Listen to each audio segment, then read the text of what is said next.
مفتی صاحب ایک سوال یہ ہے، خلیفہ چہارم داماد رسول حضرت علی کرم اللہ وجہہ حیدر کرار کی شان بہت اونچی ہے اور آپ کی طاقت کے بھی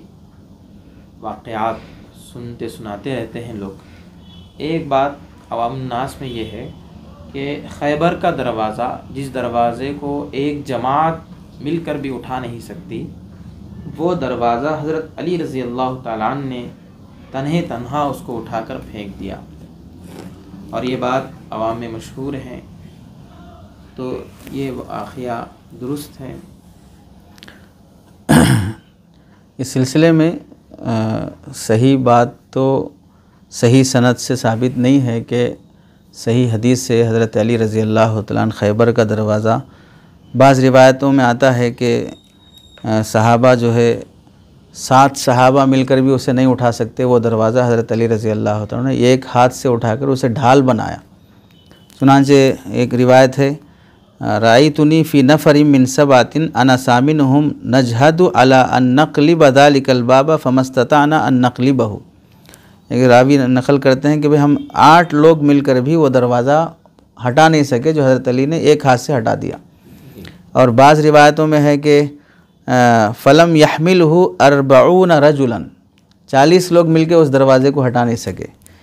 تیسری روایت میں ہے کہ ثم استمع علیہ 70 رجلا فکان جہدہم ان اعادوا الباب، 70 لوگ مل کر پھر اس دروازے کو لگانا چاہا تو بھی نہیں لگا سکے۔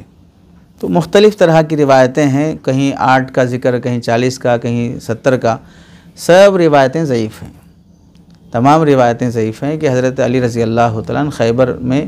ایک ہاتھ سے خیبر کا دروازہ اٹھایا ہو۔ البتہ بعض محدثین یہ کہتے ہیں کہ ضعیف روایتیں تعدد طرق کی وجہ سے حسن درجے کی ہو جاتی ہیں، اس واسطے کسی نہ کسی درجے میں حضرت علی کا وہ دروازہ ایک ہاتھ سے اٹھانا ثابت مانا جا سکتا ہے۔ چنانچہ حضرت علی میاں ندوی رحمۃ اللہ علیہ نے اپنی کتاب المرتضیٰ میں اس واقعے کو نقل کیا ہے اور اسے اس انداز پر محمول کیا ہے کہ جیسے اللہ تعالیٰ بعض مرتبہ اولیاء کو کرامات نصیب کرتے ہیں، ویسے صحابہ کو بھی اللہ تعالیٰ کرامات نصیب کرتے ہیں۔ انبیاء کو معجزے ہوتے ہیں اور ولی کو کرامت ہوتی ہے، اور ولیوں میں سب سے پہلی صف صحابہ کی ہے، یہ سب سے اول درجے کے اولیاء ہیں۔ تو جیسے عام اولیاء کو کرامت ہوتی ہے ویسے صحابہ کو بھی کرامت نصیب ہوئی، تو حضرت علی رضی اللہ تعالیٰ عنہ نے بھی اسی کرامت کے تحت دروازہ اٹھایا ہو، ممکن ہے کرامات کی قبیل سے۔ اور کرامات کا اختیار صاحب کرامات کے نزدیک نہیں ہوتا ہے، یعنی وہ جب چاہے دروازہ اٹھا لے، ایسا نہیں ہوگا۔ اللہ نے چاہا تو وہ کرامت ظاہر کیا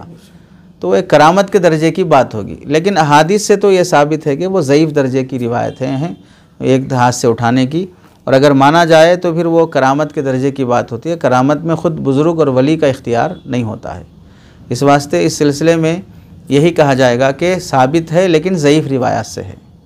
سب سے اول درجے کے اولیاء صحابہ ہوتے ہیں، صحابہ بھی صاحب کرامات ہوتے ہیں، اور دروازہ اٹھانے کی بات کرامات کے قبیل سے مانی جا سکتی ہے، لیکن احادیث پہ جب غور کیا گیا، محقق مفتیان اکرام نے جب نظر دوڑائی فی زمانہ اور پرانے، تو ان سے یہ بات سامنے آئی کہ سارے کے سارے روایات ضعیف ہیں، تو جو روایت جس درجے کی ہے اسی درجے میں اسے ماننا چاہیے۔ جزاک اللہ خیر۔